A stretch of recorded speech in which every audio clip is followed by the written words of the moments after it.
का इनकाद होने जा रहा है, जिसके अध्यक्षता हमारे जिला तरक्काती ऑफिसर के हाथों होगा। क्षमा रोशन करो हम सबों का स्वागत करते हैं। तालियां बजाकर इनका स्वागत करते हैं। ये जैसा कि आप जानते हैं, युवा विभाग प्रतियोगिता है उर्दू में छात्रवृत्ति प्रोत्साहन योजना के तहत बिहार सरकार की ओर से 1 दिवसीय प्रतियोगिता, इसमें अभी विधिवत ये आरंभ किया जाएगा। छात्र छात्राओं से अनुरोध है कि पूरे मनोयोग से इसमें शिरकत करेंगे, तो ऐसा उम्मीद है। और मैडम से अनुरोध है कि ये पूरे कार्यक्रम में इसमें चूँकि जरूरी काम है, इन सब मीटिंग में जाना है, इसलिए थोड़ा सा वक्त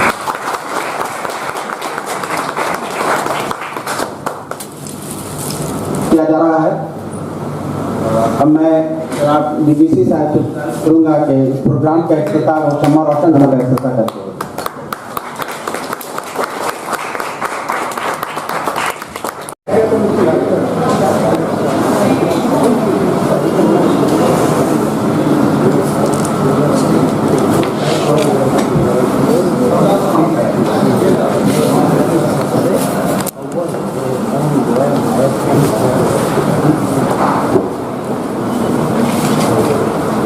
पर कुछ नक्शशाही करने के इरादे से आया हूँ। ये इल्म ही का करिश्मा है कि उसने अपने शमा के इर्द गिर्द हम जैसे परवानों को जमा फरमाया है। तालीम हर इंसान की बुनियादी ज़रूरत है, ये इसका हक़ है और इससे इसका हक़ कोई नहीं छीन सकता। अगर देखा जाए तो इंसान और हैवान में फ़र्क सिर्फ तालीम ही की बदौलत है। तालीम एक ऐसा जेवर है जो इंसान के किरदार को संवारती है। तालीम एक ऐसी दौलत है जो इंसान को बुलंदियों के मकाम तक पहुंचाती है। सिर्फ तालीम ही एक ऐसी दौलत है जो बांटने से घटती नहीं, बढ़ती है। किसी शायर ने क्या खूब कहा है, इल्म वो दौलत है जो कभी लुटती नहीं, खर्च करने से कभी घटती नहीं। मुअज़्ज़ज़ सामिईन किराम, मैं आप हजरात से सवाल करता हूँ कि वो कौन सी शय थी जिसने हज़रत आदम अलैहिस्सलाम को आदम को मलाइका से अफजल बनाया? वो कौन सी शय थी जिसने इंसान को अशरफुल मखलूक़ात बनाया? वो कौन सी शय थी जिसने इंसान को अल्लाह का खलीफा बनाया? वो इल्म की दौलत थी। लेकिन आज के दौर के मुसलमान अपने बच्चों को तालीम के नाम पर सिर्फ दीनी तालीमात से दूर करके दुनियावी तालीमात में मशगूल करते हैं। ये सिर्फ शैतान का एक फरेब है और शैतान इसको और बढ़ावा देता है। हम इंसानों को चाहिए कि अपने बच्चों को दुनियावी तालीमात के साथ साथ दीनी तालीमात भी मशगूल करना चाहिए ताकि वो अपने वालिदैन की फरमाबरदारी कर सके। तालीम की अहमियत सर सैयद अहमद का कौल है, मजहब के बाद जो चीज़ ज़्यादा ज़रूरी है वह तालीम है। या जमाना गुज़श्ता और हाल पर नज़र रख के एक तारीख कायम करनी चाहिए जो अलूम दीनी और दिनावी दोनों फजों की ज़रूरत पूरी कर सके। इंसानी अकल और जहन व सहूर का इजाफा करना ही तालीम का हमेशा से मकसद रहा है। इकबाल सर सैयद पर गौर करने पर दो बातें सामने आती हैं। अव्वल तो यह है कि तालीम औरतों और मर्दों दोनों पर लाजमी है। दोम यह है कि तालीम ऐसी होनी चाहिए जिससे दीन और दुनिया दोनों बेहतर हो। औरतों और मर्दों को अल्लाह ताला ने एक मकसद के लिए नहीं पैदा किया है। दोनों की जिस्मानी दिमागी सभी हयात अहले सदा है। एक ही अम्ल पर औरतों और मर्दों दोनों रद्दे अम्ल जैसी होती है। मर्दों की दुनिया वसीतर और औरतों की दुनिया थोड़ी मधुर होती है। दोनों का हल्का कार अहलदा है। दोनों की तालीम एक जैसी नहीं होनी चाहिए। औरतों को बेला हुआ आला तालीम हासिल करनी चाहिए जिससे इन सभी औरतों को हलकों में कामयाब हो सके, जिससे पूरी जिंदगी का वास्ता हो। मशहूर मगरिबी बैगनी का कौल है, खानदान जिंदगी की दरख्वा औलीम है और माँ उनकी वाहिद मुअल्लिम है। माँ के जरिए तालीम व तवफ़्फ़ुर बच्चों में आती है, इसलिए घरेलू माहौल को संवारने वाली औरत ही होती है।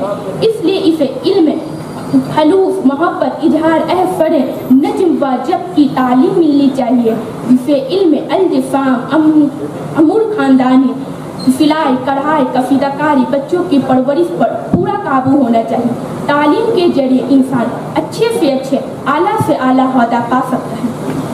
जी मैडम जी, आज का जो कार्यक्रम हो रहा है इसको लेकर के क्या बताना चाहेंगे, आप क्या कहना चाहेंगे? सबसे पहली चीज़ तो ये बताना चाहेंगे कि ये जो उर्दू ज़बान को बोलने वाले पढ़ने वाले उनके लिए विद्यार्थी प्रोत्साहन राशि योजना, ये उर्दू निदेशालय जो मंत्रिमंडल सचिवालय विभाग है उनके द्वारा शुरू की गई है। 2016-17 से ही ये शुरू है और इस साल इसमें राशि में भी इजाफा किया गया है, बढ़ाया गया है। पहले 1 लाख आता था, इस बार 1.5 लाख आया है और इन सारे बच्चों के लिए जो उर्दू पढ़ते हैं, बोलते हैं और लिखते हैं, ताकि हम मुझे जान के आपको भी मुझे बताना ये ज़रूरी होगा कि हमारे बिहार में हिंदी पहली लैंग्वेज है, उसके बाद उर्दू सेकंड लैंग्वेज है, सेकंड ऑफिशियल लैंग्वेज है। तो वो ऑफिशियल लैंग्वेज को बढ़ावा देने के लिए हमारी सरकार और हमारा ज़िला प्रशासन यहाँ पे ये काम कर रहा है। इसी के आलोक में आज ये प्रोग्राम रखा गया है, ये प्रतियोगिता रखी गई है जिसमें उर्दू भाषा वालों को प्रोत्साहन दिया जाएगा और ये आईए मैट्रिक और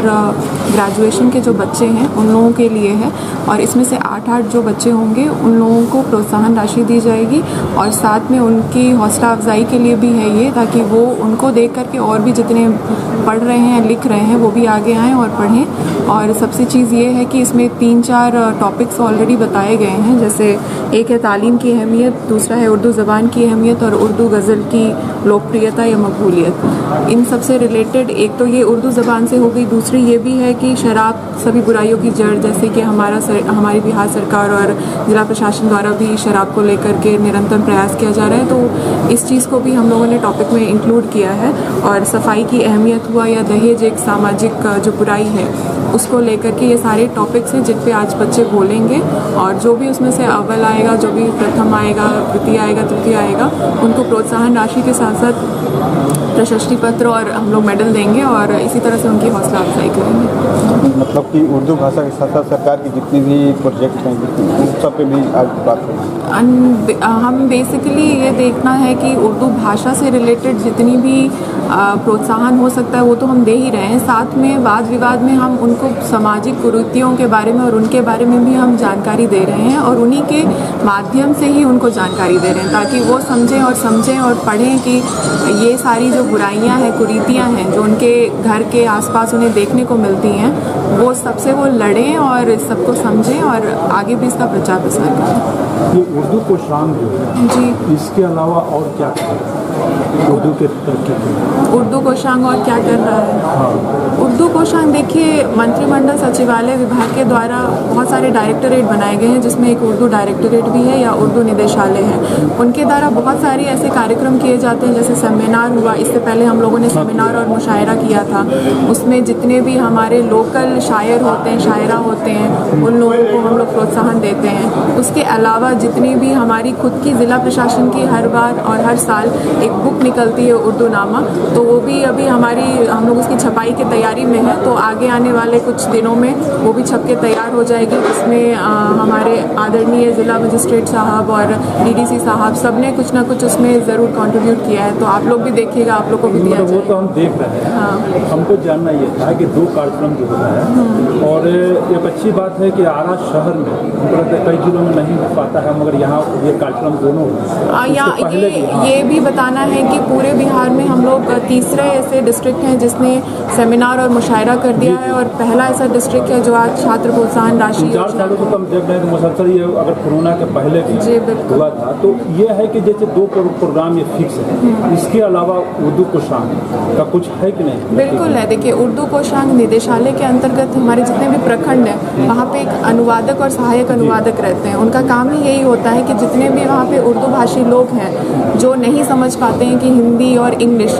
हिंदी तो फिर भी समझ पाते हैं, इंग्लिश की चीज़ों को नहीं समझ पाते हैं, तो वो सारे लोगों का ये काम होता है कि जहाँ भी बोर्ड्स हों वो हिंदी, इंग्लिश और उर्दू में भी हो। ये हमारा हर बार का ये ऐसा रहता है और हर महीने की 5वीं तारीख को हम इसके लिए बैठक भी करते हैं और सारे हमारे जितने भी कर्मी हैं उन सबको ये बताते हैं कि भाई आप जाइए, लोगों को बताइए कि जितनी भी सरकार की योजनाएं हैं, अगर आप हिंदी में नहीं पढ़ सकते, इंग्लिश में नहीं पढ़ सकते, तो उर्दू में पढ़ सकते हैं। मेन ये हमारा मुद्दा है कि विकास में भाषा कभी भी बैरियर नहीं बनना चाहिए, चाहे वो हिंदी हो, उर्दू हो या इंग्लिश हो। जो जिस तरह से है उसको उस तरह तक, कहते हैं ना सबका साथ सबका विकास, तो वही है बस, और क्या।